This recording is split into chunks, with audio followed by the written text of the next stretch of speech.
नमस्कार, स्वागत है आपका इंडिया टीवी में। मैं हूं आपके साथ विवेक शानिल। एक बेहद एक्सक्लूसिव इंटरव्यू लेकर ज्ञानवापी केस में हिंदू पक्ष के दलीलों ने पूरे मामले को नया मोड़ दे दिया है। हिंदू पक्ष ने सीधे ज्ञानवापी की जमीन पर अधिकार के सवाल को उठाया है और इस जमीन का मालिक स्वयं आदि विश्वेश्वर को बताया गया है और यही तर्क और ट्विस्ट अब इस केस को बहुत दिलचस्प बना रहा है। लेकिन मुस्लिम पक्ष न सिर्फ ज्ञानवापी के सर्वे को लेकर सवाल उठा रहा है, बल्कि हिंदू पक्ष की लड़ाई को ही गलत करार दे रहा है। इन सब अहम मामलों पर, इन टिप्पणियों पर, इन विवादों पर हमारे साथ बातचीत करने के लिए बेहद खास मेहमान जुड़े हैं, जाने माने कॉलमनिस्ट तारिक फतेह साहब। बहुत बहुत स्वागत है तारिक फतेह साहब आपका हमारे साथ जुड़ने के लिए। सबसे पहला सवाल जो मैं आपसे शुरू करना चाह रहा हूं ज्ञानवापी मामले को लेकर ही है और उसके बाद हम अलग अलग पहलुओं पर इसके हम चर्चा करेंगे तारिक फतेह सर आपके साथ। पहला सवाल जो मेरा आपसे है वो ये है कि ज्ञानवापी मामले में इस पूरे विवाद को आप कैसे देखते हैं और एक नैरेटिव सेट किया जा रहा है हिंदुस्तान में कि हिंदू ज्ञानवापी मस्जिद पर कब्जे की कोशिश कर रहे हैं। सर, मस्जिद का नाम ज्ञानवापी हो भी नहीं सकता। एक तो शुरू की बात यह है कि कॉमन सेंस है, किसी मस्जिद का नाम ज्ञानवापी नहीं है। दूसरी हकीकत यह है कि ये जो मंदिर तोड़ के मस्जिद बनाई गई जिसपे, ये आउटकम है उन हमलों का जो हिंदुस्तान कोई 800 साल तक बर्दाश्त करता रहा। और मैं तो हैरान हूं कि उन्हीं लोगों को जिन्होंने लूटा हिंदुस्तान को, उसको पढ़ाया भी जाता है, उनके नाम पे शहर भी रखे हुए हैं। तो ये किसी हिंदुस्तानी को जेब नहीं देता है कि वो जगह जहां औरंगजेब जैसे कातिल ने, जिसने अपने भाई का गर्दन काटी, बाप को बंद किया, लूटा हिंदुस्तान को और एंड में मुसलमानों की पॉइंट ऑफ व्यू से देखिए तो खत्म कर दी। उनके बाद कोई पैदा ही नहीं हुआ 1707 में के बाद। उसको हीरो बना के विलेन बनाया जा रहा है। किसको? जो यहाँ इस धरती के लोग हैं। ये समझ में आना चाहिए कि हमको या तो मुसलमान आए हैं यहाँ तुर्कों के साथ फौजी लूटने के लिए, मोहम्मद बिन कासिम और गजनवी और ये सब कुछ, या वो आए जिनको पनाह लेनी थी और दुनिया में कहीं जगह नहीं मिल रही थी तो हिंदुस्तान में उनको सेटल किया गया। राजा दाहिर ने सिंध में किया। शियों को खास तौर पे कहीं जगह नहीं मिलती थी सिवाय हिंदुस्तान के।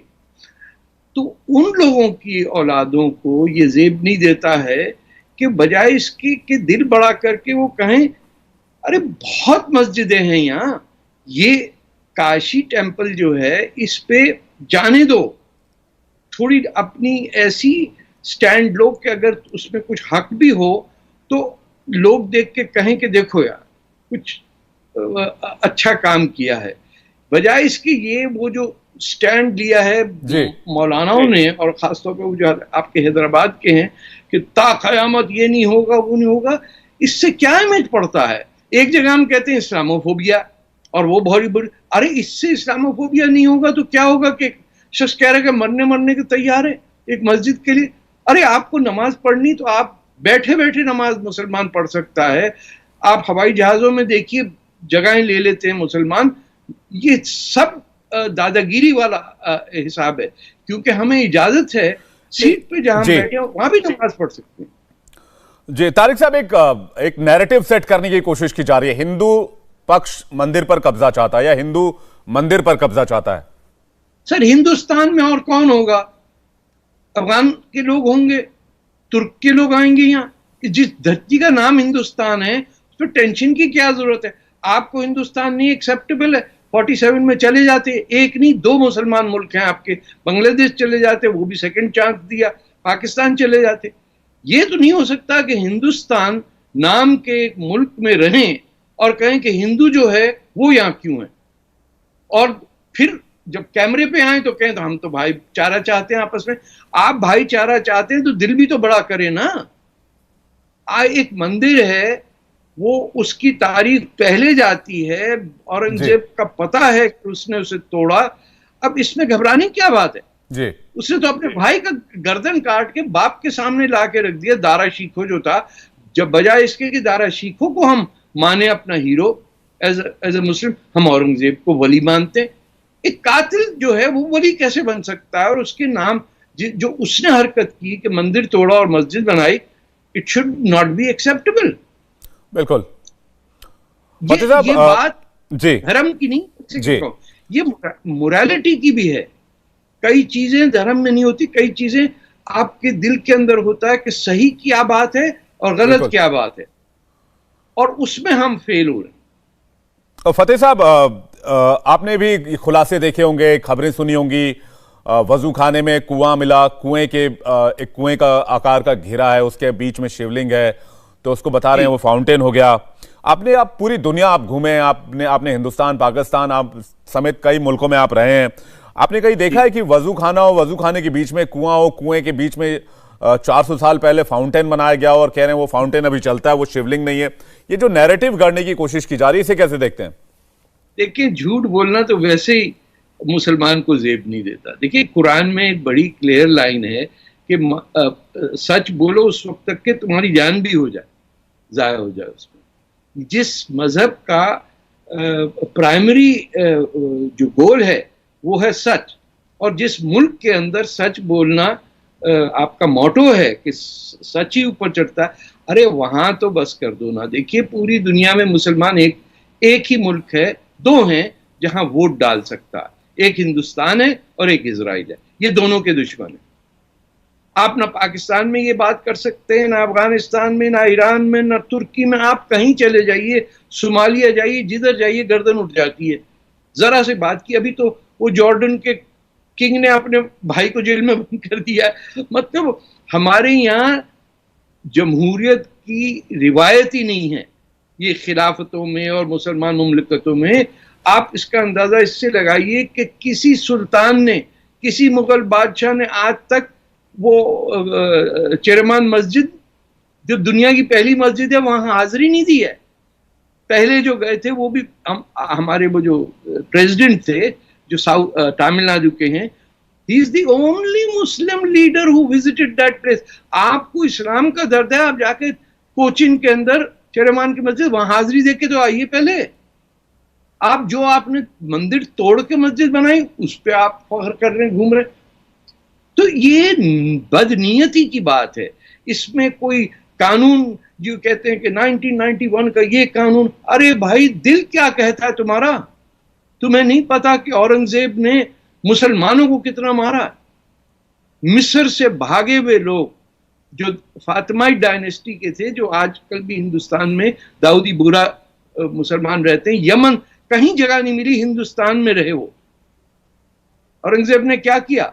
उनके सैयदना को फोर्स फीडिंग करके मार दिया, क्योंकि उनका होता है फातिमाई जो मुसलमान है, दाऊदी बोहरा मुसलमान, उनका फिक्स्ड कैलेंडर होता है। इन्होंने कहा तुम्हारा फिक्स्ड कैलेंडर कैसे? तो सैयदना को ठूस ठूस के मार दिया। अरे कैसे जालिम लोग हैं हम। और वो मुझसे कह रहे हैं, वो मौलाना साहब ये तो हमारे वली थे। अरे भाई अगर ये वली हैं तो फिर कोई हैरानी है कि हमारा हशर क्या हुआ कि 500 साल में हमसे तो पिन भी नहीं बनी, जूता ठीक नहीं बना सकते हम। इसी में लगे हुए हैं कि बस हिंदू को नीचे दिखा दीजिए। वहां हनूद और यहूद के खिलाफ मस्जिदों में फतवे लगते हैं, यानी हिंदू और यहूदी। तो एक टाइम आएगा जब हमको भारत या हिंदुस्तान को अपनी मां की तरह ट्रीट करना पड़ेगा। हम कोई नहीं कह रहा, कोई आपसे नहीं कह रहा कि आप अपना धर्म छोड़े, मुसलमान से हिंदू हो जाएं या पारसी हो जाएं। कभी किसी ने ये जोर नहीं लगाया। तो आप दिल तो बड़ा करिए। आप कहें कि ठीक है, आप कहते हैं कि ज्ञानवापी मंदिर है और औरंगजेब का भी हमें पता है, इसकी तारीख भी पता है जी, ठीक है।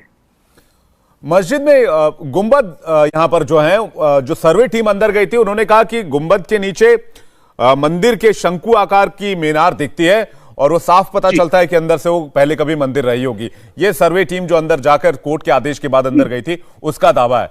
तो गुंबद के, मस्जिद के ऊपर गुंबद का क्या कॉन्सेप्ट है, और क्या आपको लगता है कि मंदिर के ऊपर गुंबद बनाया जा सकता है? देखिए, मैं आपको कुछ इस्लाम की तारीख की बात बताऊंगा, लोग मुसलमान नाराज हो जाएंगे। हमारे यहाँ गुंबद का कंसेप्ट ही नहीं था।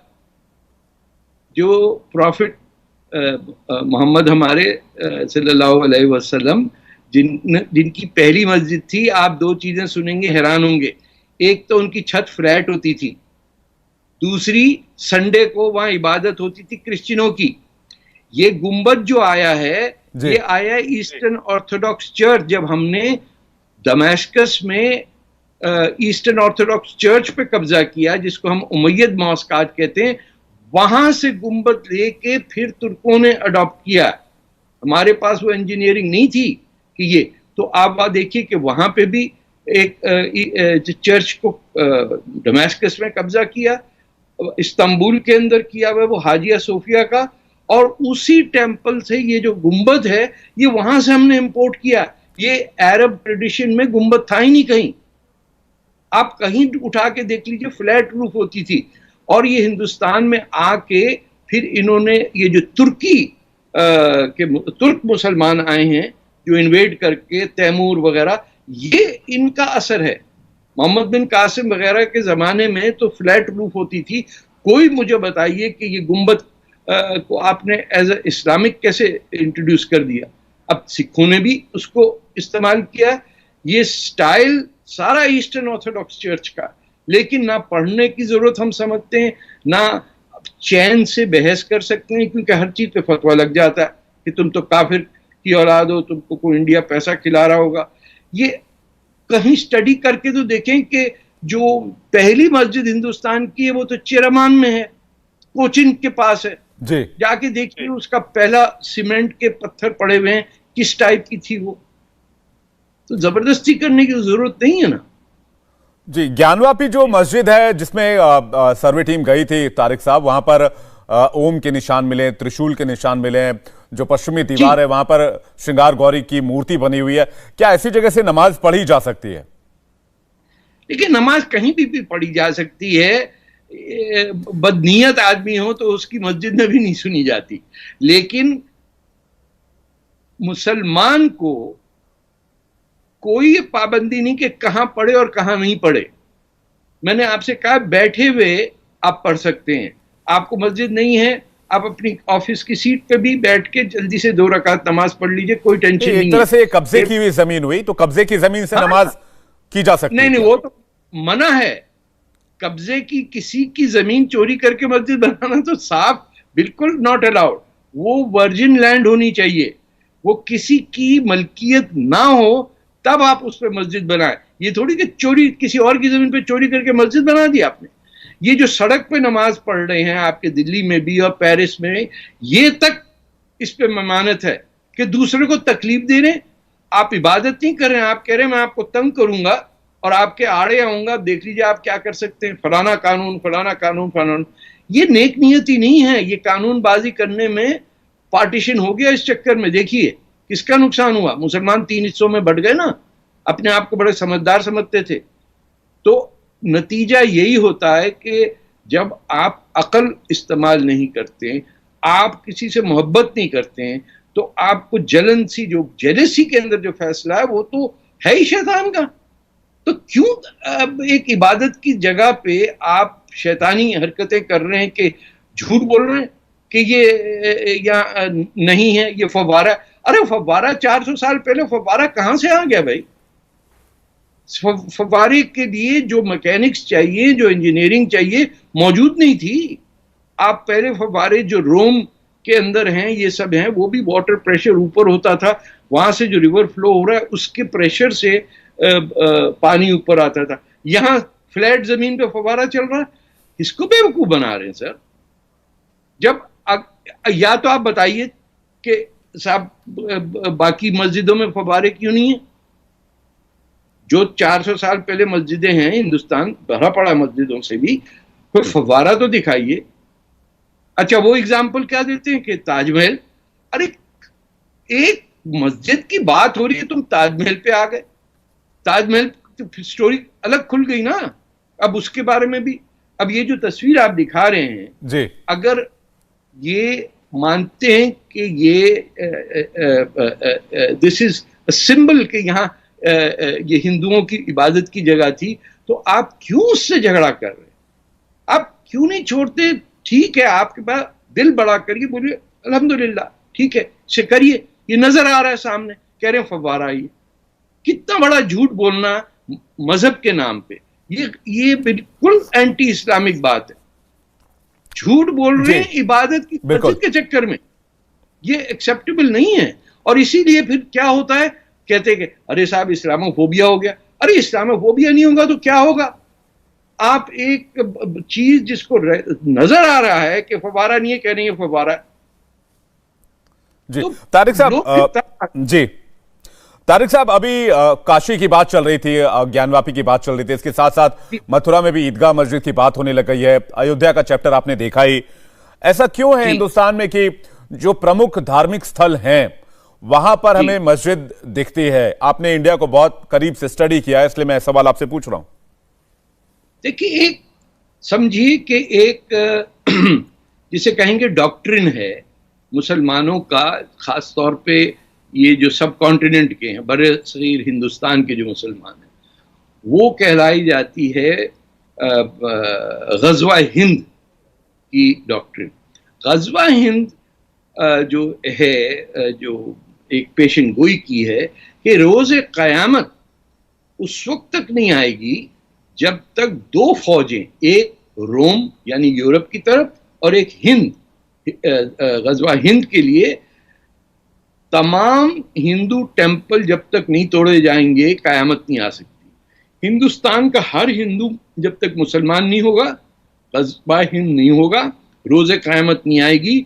और मुसलमान की जो एक दिली तमन्ना है कि दुनिया ख़त्म हो ताकि ये अपनी जन्नत में जाएं हूरों के पास, ये it is insensed in their mind बचपने से कि तुम्हारा जो यहाँ तुमको हम नहीं कोई किसी से मोहब्बत करने देते, जाके फिल्में देख लो वहाँ ही काफ़ी होगा।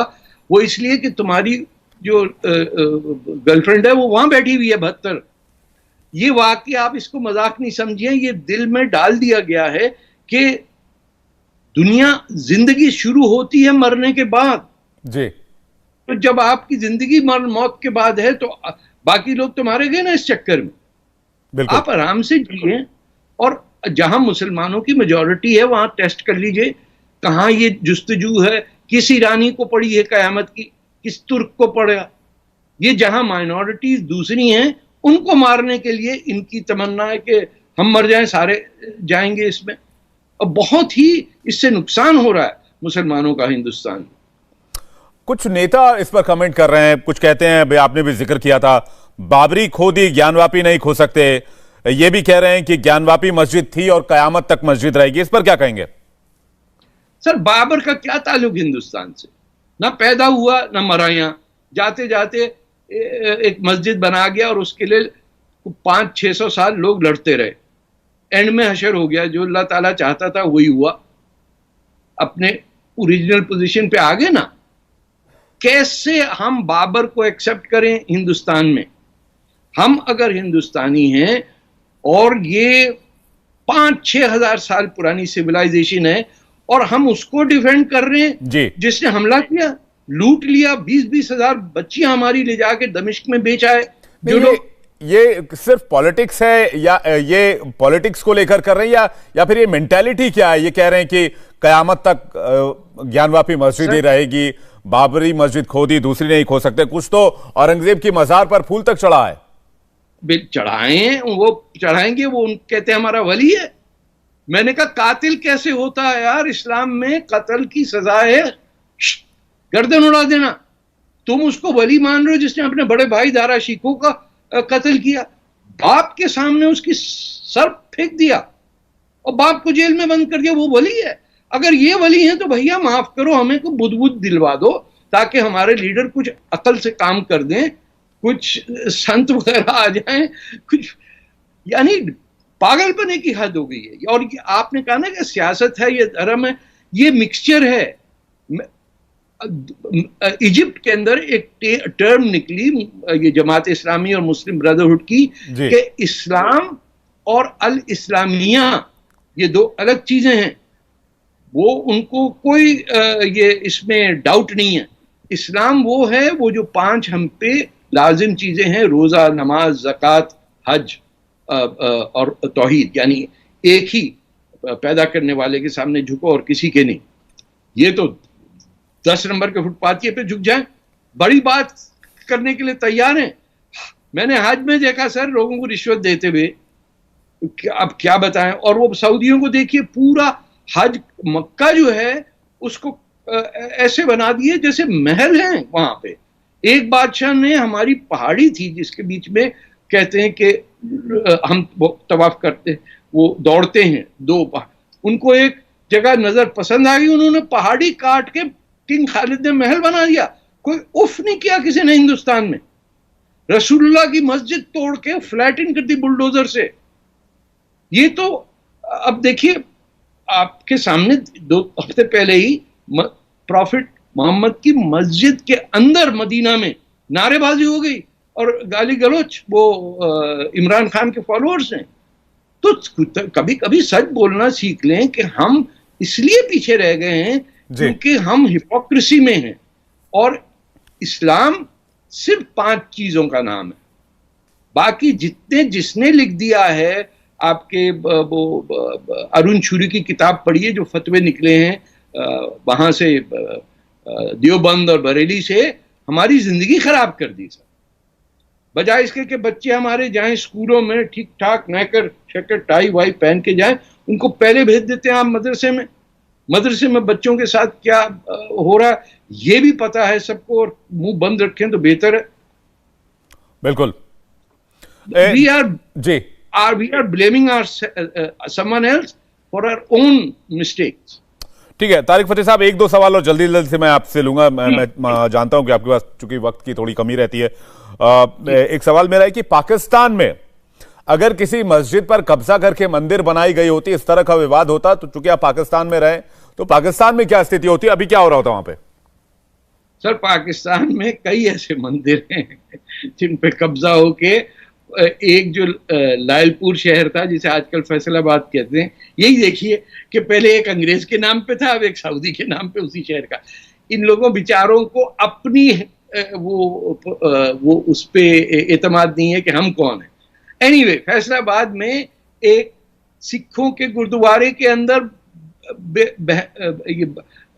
गाय बकरियों का खाना वाना ये सब चल रहा। एक रावलपिंडी में थी, क्या कहते हैं उसके, वहां 7-8 गुरुद्वारे थे, बाग चिरागा कहते थे उसे, सब डिस्ट्रॉय के मल्टी स्टोरी बिल्डिंगें बन गई। जी, जैसा आप करेंगे वैसा ही आपको रिटर्न होगा। ये फिजिक्स का असूल है, every effort creates an equal and opposite reaction. तो जब हमको समझ में आएगा कि हम शियाओं को जीने नहीं देते, तो हिंदुओं की तो बात दूसरी है। आपने देखा होगा क्वेटा में शियों को कैसे मारा, अफगानिस्तान में मार रहे हैं, अहमदियों को मना कर दिया। ये ऐसे चलेगा नहीं। ऊपर वाले के घर में देर है अंधेर नहीं है, और हमें अभी भी अकल नहीं आ रही। एक आखिरी सवाल आपसे तारिक फतेह साहब, ये कि आपने कभी औरंगजेब मुर्दाबाद के नारे दिल्ली में लिखे थे, कुछ दिलचस्प मामला आपके साथ जुड़ा हुआ? तो वो हमने लिख दिया, वो सड़क का नाम एक्सेप्टेबल नहीं था।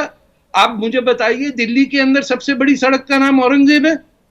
मैं जिससे पूछूं बोले पता नहीं किसने रख दिया। अरे भैया, इसके नीचे मैंने कहा, दो और लड़के थे, मैंने काला पेंट लो, जहां जो औरंगजेब है वो नीचे लिख दो मुर्दाबाद। वो फिर MP थे कोई आपके, उन्होंने कहा पकड़े पकड़े जाओगे। मैंने कहा नहीं हिंदुस्तानी है सारे बच्चे। तो उन्होंने फिर मोशन मूव किया और उसका नाम बदला। मैं तो चाहता था कि दारा शिको उसका नाम, अच्छी आग लगती इनको, लेकिन बहर सूरत वो आपके प्रेसिडेंट थे, वो भी उनका बहुत बड़ा कंट्रीब्यूशन है। तो हम तो इस पे मरते हुए खुश रहेंगे कि कुछ तो हम औरंगजेब का बिगाड़ के गए। बड़ा गलत आदमी था वो।